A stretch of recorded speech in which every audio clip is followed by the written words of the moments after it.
When a federal judge known for his deep-rooted bias against conservatives insulted Karoline Leavitt in front of a packed courtroom, he thought he was above reproach, untouchable. But what he didn't realize, what he couldn't have predicted, was that Leavitt didn't come to that courtroom unprepared. And she wasn't just there to testify. She came to fight for something far more dangerous than a headline: the truth. This isn't just a courtroom clash. This is a modern confrontation between power abused and justice defended. But after Leavitt strikes back and exposes the judge's secrets, what happens when the whole system trembles? Before we begin, help us reach our goal of 1,000 subscribers. If you believe in holding power accountable, hit subscribe now. It's free, and it helps us keep telling stories that matter. It began in a suffocating federal courtroom in Washington, D.C., thick with tension and silent stares. Judge Maxwell Carter entered with a scowl, his robe swaying with rigid authority as he barked at the clerk. "No coffee in my court." His voice snapped through the air like a whip. His reputation preceded him: sharp-tongued, intolerant, openly hostile to conservatives, especially anyone remotely tied to Donald Trump. That morning, the case before him involved the Faith and Family Foundation, a conservative charity accused of financial fraud. Spectators filled the benches. Journalists leaned forward, their cameras rolling quietly. The mood was electric. Whispers echoed from the back rows. He's going to bury them. Carter was known not just for his rulings, but for his disdain. And today, his target had a name. The clerk approached with a nervous step. "Press Secretary Leavitt has arrived, sir." Judge Carter sneered without lifting his eyes. "Oh, how special," he muttered sarcastically. "Tell her this isn't the White House. Her title means nothing here." The doors opened, and Karoline Leavitt walked in, shoulders square, suit crisp, holding a thick stack of documents. Young, focused, and unshaken, she nodded to the staff, not demanding attention, just ready for battle. Carter's eyes narrowed as he stared her down. "Let me make this clear," he growled. "I am the law here." Karoline didn't flinch. She met his glare with a calm, confident smirk. "Understood, Your Honor. But the law isn't something you can twist to your will." A beat of silence. Carter froze, as if he'd been slapped. His knuckles whitened around his gavel. Then he snapped. "You dare lecture me? In my courtroom?" His voice rose. "You Trump Generation Z brat." The insult cut through the air like a slap, gasps rippling through the gallery. A man whispered, "She's got guts," while others exchanged stunned glances. Still, Karoline stood her ground, stepping forward with her documents in hand. "I'm not here to lecture you," she said firmly. "I'm here to testify, to tell the truth, something you seem unwilling to hear." The gavel crashed. Bang! Silence. Carter roared. "You're not a lawyer, not a court official, just a Trump mouthpiece. What gives you the right to speak here?" Karoline's voice didn't waver. "When justice is at stake, everyone has the right." Carter leaned back with a mocking laugh. "Justice? This is about a fake charity hiding money under the guise of faith." Karoline opened her documents and began to read. March 15th, 2024. The Faith and Family Foundation held a donor event in Manchester. All donations were publicly recorded and audited. Bang! Carter slammed the gavel again. "I said enough. This is a courtroom, not a campaign stop." But Karoline didn't stop. She turned another page. Independent audits. Clean reports. No fraud. Unless, of course, that truth embarrasses you. The courtroom went silent. The clerk shrank back in her seat. Carter's knuckles tightened around the gavel. "You're crossing a line," he hissed. Karoline gave a slight shrug. "If telling the truth crosses your line, then maybe your line is in the wrong place." Carter stood abruptly, trembling with rage. "One more word, and I'll hold you in contempt right now." Karoline didn't blink. "Go ahead, but I won't be silent while you bury justice." Carter pointed at her like she was a threat. "Justice? From you? A press secretary?" He laughed bitterly, but the sound lacked conviction. Behind him, the defense attorney, young, reserved, yet determined, finally stepped forward. "Your Honor, these documents were properly filed during discovery. She's entitled to present them." Context. Carter shouted. I don't need context. This is a fraud case, not Sunday school. Karoline turned to face him again. Then maybe we should talk about the Liberty Fund. Does that ring a bell, Your Honor? That stopped him. For the first time, Carter's face didn't just flash with anger. It drained of color. He froze, gavel midair. What did you just say? He asked, voice suddenly quiet. The Liberty Fund, Karoline repeated slowly, like a warning. The group that sent $100,000 to your offshore account one day after you ruled against another conservative foundation. The courtroom exploded in whispers. Phones lifted. Fingers typed. A man gasped audibly. Silence. Carter bellowed, slamming the gavel so hard it cracked. You have no right to make baseless accusations. Karoline held up a page with calm precision. Bank statement. March 16th, $100,000. Your signature. Same day you ignored key evidence. Carter's voice shook. That's fabricated. You'll pay for this. Karoline stepped closer. Do you deny it? He didn't respond. He stared at the paper like it might burn his hands. Karoline flipped another page. April 20th. Another $50,000. Same source. Want me to keep going?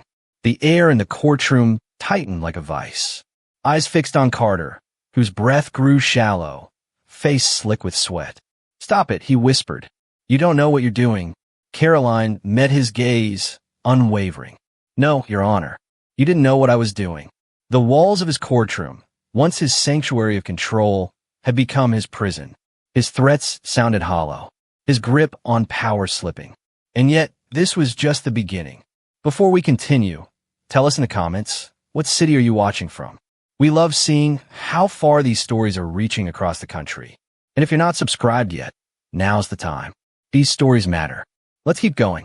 Judge Carter tried to collect himself, but the damage had already begun to spread like wildfire through the room. His voice cracked as he shouted, You have no proof. This is all part of a Trump circus designed to ruin me. Karoline didn't flinch. Regret, Your Honor? No, I'm just getting started. The gavel slammed again, but it no longer silenced the courtroom. The crowd was captivated, eyes locked on Karoline, phones recording, murmurs turning into a wave of energy. You think you can stand here and smear me? Carter growled, his voice shaking more than his gavel. I'm a federal judge. But you're not above the law, Karoline replied coldly, holding up another document. June 12th.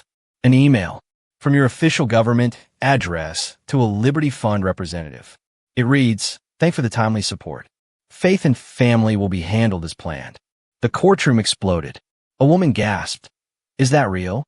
Flashes burst from phones as people scrambled to record every second.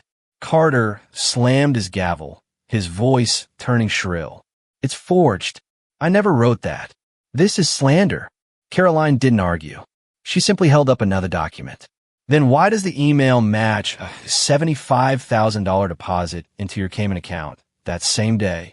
Carter looked around desperately, sweat soaking his collar. He turned to the clerk. Record this. She's spreading lies.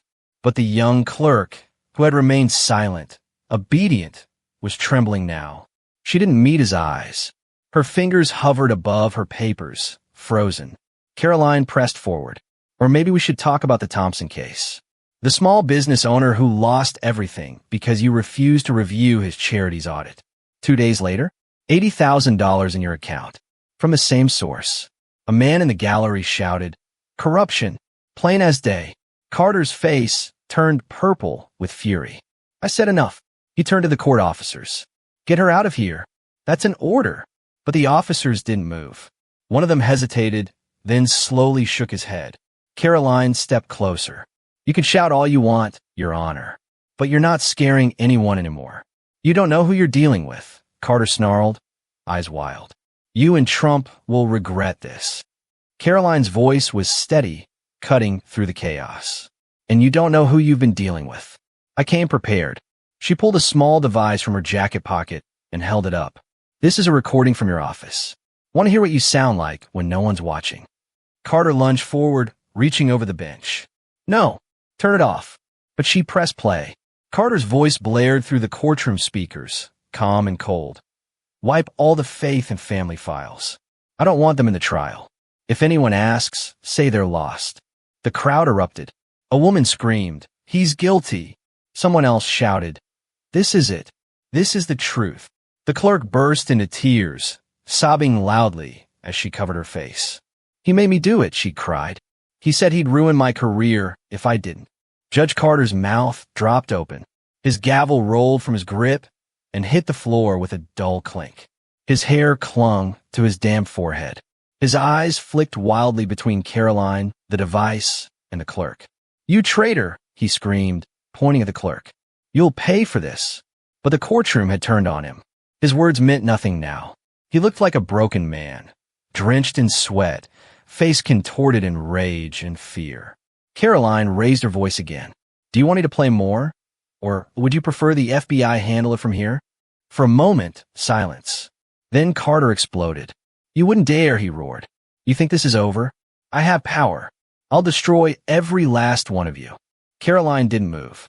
"I'd be careful with threats, Your Honor, especially when the whole room is recording." He stood frozen, his world collapsing around him, panting like a cornered animal. Then panic. Carter bolted from the bench, racing toward the door to his chambers. "I can't take this anymore," he screamed. Two court officers blocked his path instantly. "You're not going anywhere, sir," one said firmly. The judge spun, wild-eyed, betrayed by the very people he once commanded. He backed away, breath ragged, collapsing into his chair. "I'm a federal judge," he wailed. "I have immunity." But the room had already shifted. Before we go on, if you're watching this and you believe justice still matters in America, hit that subscribe button. These stories deserve to be heard, and your support makes it possible. Carter's panic hit a new peak as he turned back to Karoline. "You want to destroy me? Fine, but this won't end with me." Karoline stepped forward again, calm as ever. "No," she said, "it won't, because I have more." She lifted another page. May 2024, the Wilson case. "You sealed the records right after meeting with the Liberty Fund. Next day, $150,000. Sound familiar? The courtroom shook with the weight of the revelation. A woman screamed, "Arrest him!" Carter slammed his hands down on the desk. "It's all fake. You'll never prove it." Karoline stared him down, cold and sure. "Fake? Then why are you so terrified?" And then, with the force of tidal wave, she hit play again, this time security footage. There he was, Carter, in his office, whispering into a phone, "The money's on time. I'll handle the next case as planned." The image reflected on Carter's pale, dripping face. Another explosion from the crowd. Another crack in the mask of power. But Carter still wasn't finished unraveling. With his authority slipping through his fingers like sand, Judge Maxwell Carter lunged across the bench with a wild scream. He reached for Karoline's documents like a drowning man grabs for air. But as he grabbed the stack and began tearing the pages apart, the courtroom erupted into chaos. "You've got nothing," he bellowed, shredding papers and throwing them like confetti. "No one will believe you." Shouts rang out from the crowd. Phones kept recording. A woman shouted, "We already do." Another added, "Too late, Judge." Karoline stepped back, untouched by the storm. Her eyes were calm, unshaken. "You just made it worse," she said. "I've got copies. And so does the FBI." Carter froze in place, fists full of torn paper, chest heaving. His eyes scanned the room and saw what he hadn't wanted to see. Contempt. Disgust. Fury. Not a single soul in that courtroom believed in his innocence anymore. Not even the staff who once feared him. "You can't do this to me," he whispered, voice cracking, as if he couldn't comprehend his own downfall. "I'm a federal judge. I have power." But just then, heavy footsteps echoed from the main entrance. The double doors swung open, and in walked a team of FBI agents. The lead agent stepped forward, tall, serious, badge glinting under the courtroom lights. "Judge Maxwell Carter," he said, voice like thunder, "we have a warrant for your arrest. Corruption, abuse of power, destruction of evidence." The crowd erupted. Applause, shouting, gasps. Phones shot into the air. "You can't do this!" Carter screamed, stumbling backward. I have immunity. I have connections. The agents didn't flinch. Two of them approached. Their handcuffs glinted under the fluorescence. You're not going anywhere, one officer said calmly as Carter tried to bolt again. The agents blocked him. There was nowhere left to run. The lead agent stepped in closer. We know who you are. We also know about the Liberty Fund, your offshore accounts, and what you did to the Faith and Family Foundation. The cold metal snapped around Carter's wrists. He stopped struggling. Head bowed. A once feared judge now reduced to a trembling man in cuffs. From the gallery, a man yelled, "Record this. Let the world see." Karoline stood tall at the center, arms crossed, her face unreadable. The clerk, still shaking, turned to the lead agent. "I'll tell you everything," she said between sobs. "He forced me to delete evidence. He threatened me for months." The agent nodded solemnly, signaling to another officer to begin taking her statement. Karoline stepped forward, handing over the remaining stack of original documents. "Here's everything," she said to the agent. "Bank statements, emails, audio. It's all in there. Enough to expose the entire operation." The agent looked at her with respect. "Thank you, Miss Leavitt. You've done more than we ever hoped." He turned back toward Carter's bench. "Seal off his office. Search everything. Files, hard drives, safe boxes." One young FBI agent called out from beneath the judge's desk. "Found something, sir. A box hidden." He brought it out, opening it carefully. Inside, a folder of secret documents. A list of 7 other judges, names, dates, and amounts. All tied to the Liberty Fund. All linked to rulings against conservative individuals and organizations. The lead agent's expression darkened.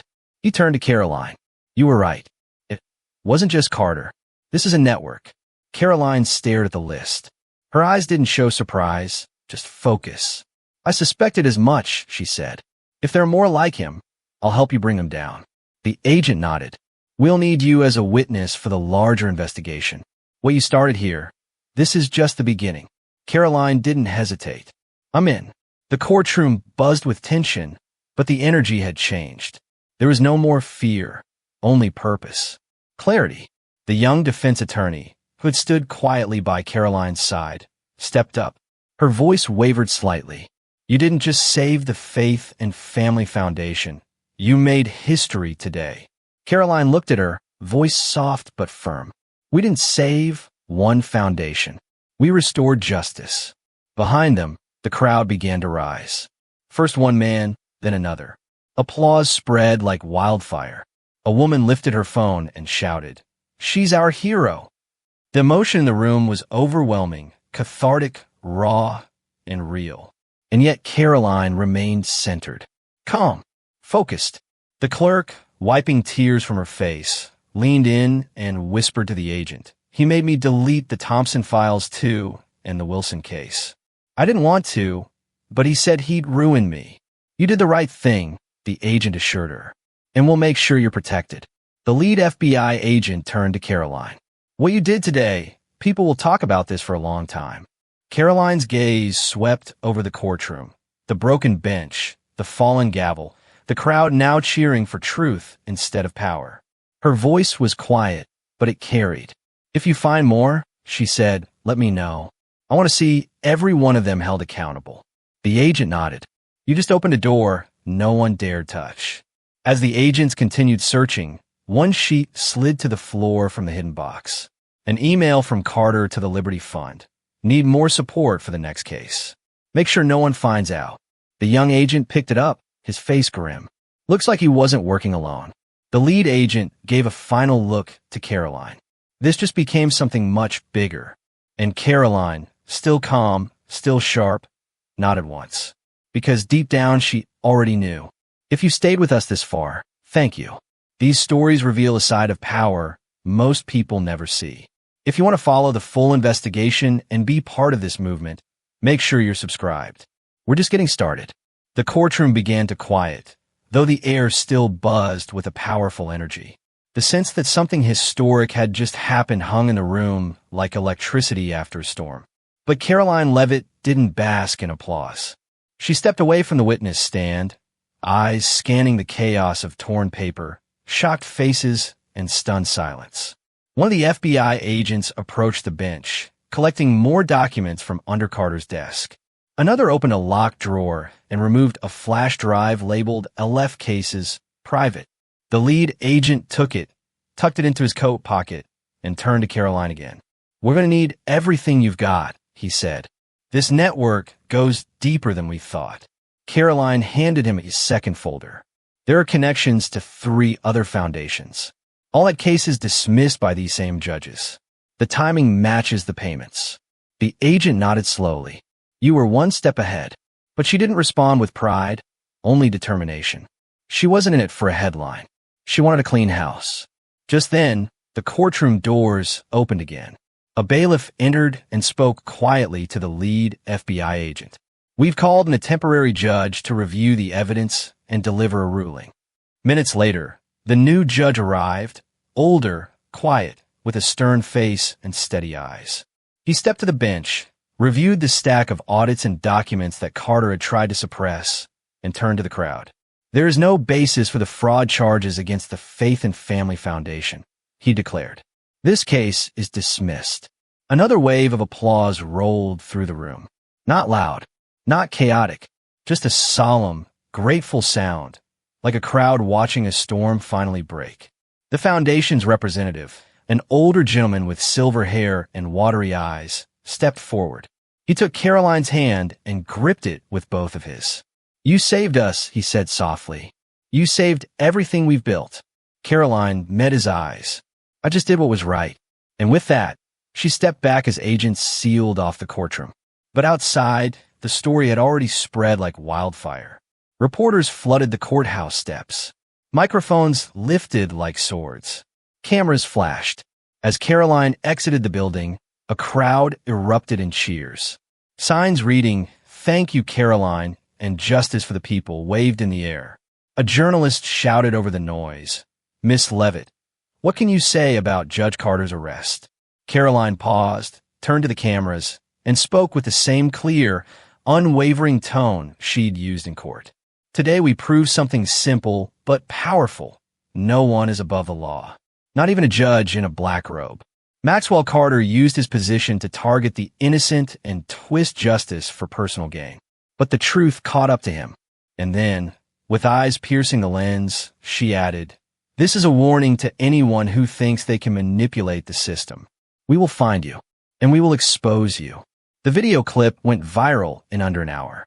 On X, hashtags like #LeavittForJustice, #FaithAndFamily, and #CarterInCuffs began trending nationwide. One user posted, "Karoline Leavitt just took down a corrupt federal judge with receipts and composure. Gen Z is not playing."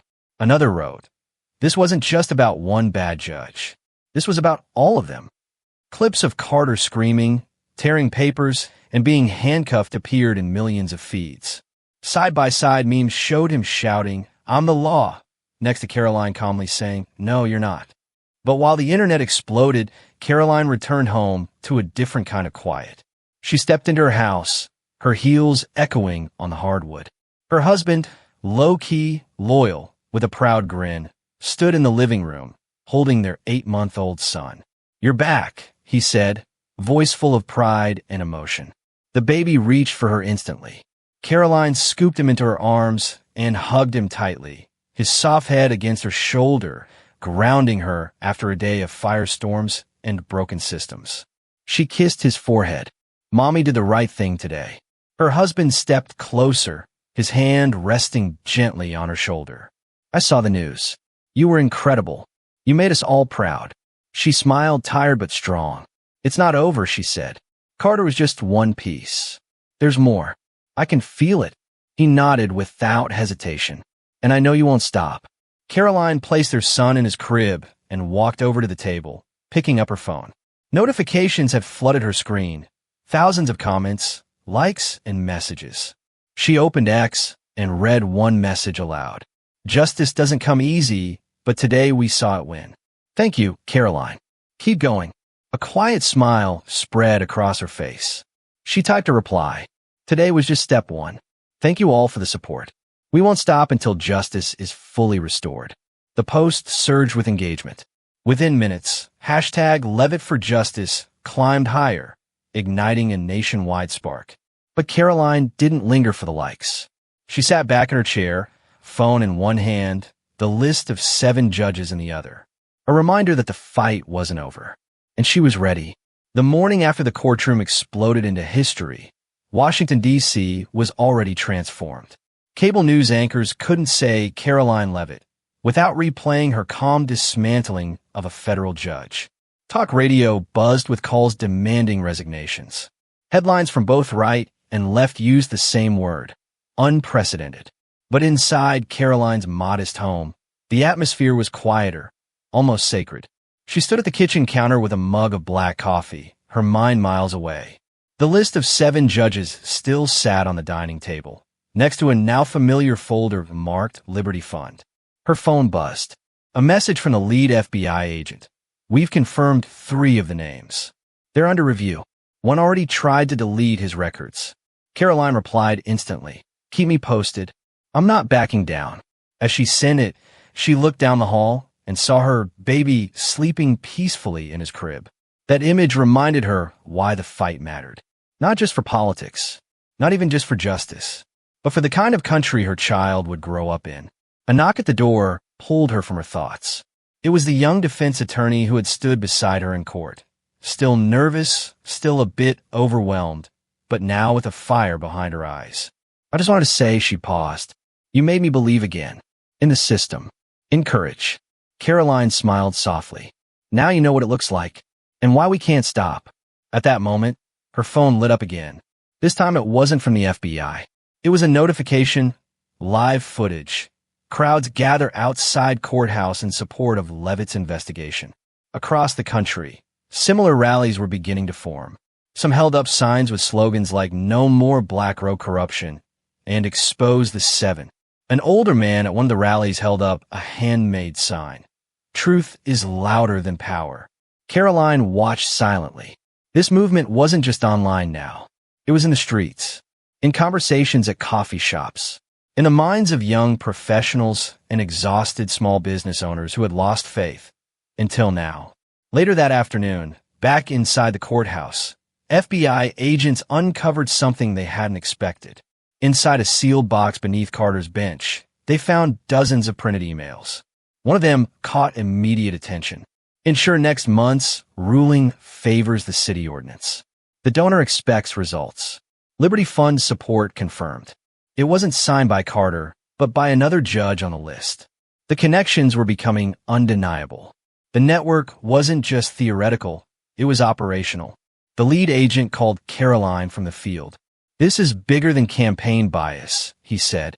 This is judicial engineering for financial return. We're building a case for full-scale conspiracy.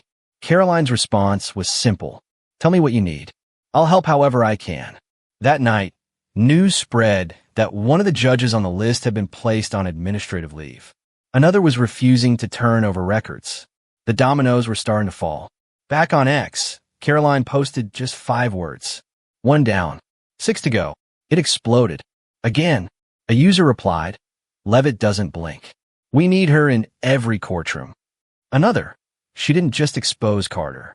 She's exposing the whole machine. But amid the noise, Karoline remained grounded.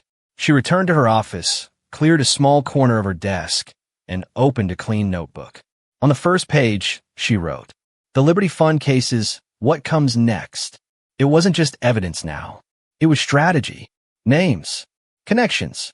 She began building timelines, mapping rulings, tracing fund movements from city to city. And as the sun set over the Capitol Dome, she made one more call to a contact inside a federal oversight committee. I want to testify, she said. Not just about Carter, about all of it. The voice on the other end paused. You understand what you're doing? I do, she answered. And I'm not afraid. The official responded. Then I'll make the arrangements. The country needs to hear this. And they would. But before that day came, Karoline sat in the quiet of her son's room. She watched him breathe, safe and unaware of the war his mother was fighting on behalf of people he might never know. She whispered softly to him, We're not done. Not even close. And in that still moment, amid a growing movement, federal investigations, and mounting pressure, the resolve in her voice was clear. This wasn't about politics. This was about justice. And she was all in. The week that followed Judge Maxwell Carter's arrest felt less like news and more like a national awakening. Across the country, people who once believed the justice system was untouchable began asking new questions. Headlines shifted from courtroom drama to something much larger. A network of corrupt judges? Leavitt's evidence sparks nationwide probe. Justice, finally. Inside the courthouse, the FBI's investigation intensified. A young agent opened another evidence box pulled from Carter's chambers. Inside were more hidden files, emails between Liberty Fund operatives and multiple federal judges. Each thread tied to specific rulings, specific payments, specific silence. The lead agent scanned the documents, jaw tight. This wasn't just one man, he muttered. This was an operation. He looked across the room where Karoline stood, arms crossed, watching every piece come together. You opened the door, he told her. Now we're walking through it. Karoline nodded, silent. But inside, she felt it too. Carter's fall had revealed a cancer in the system.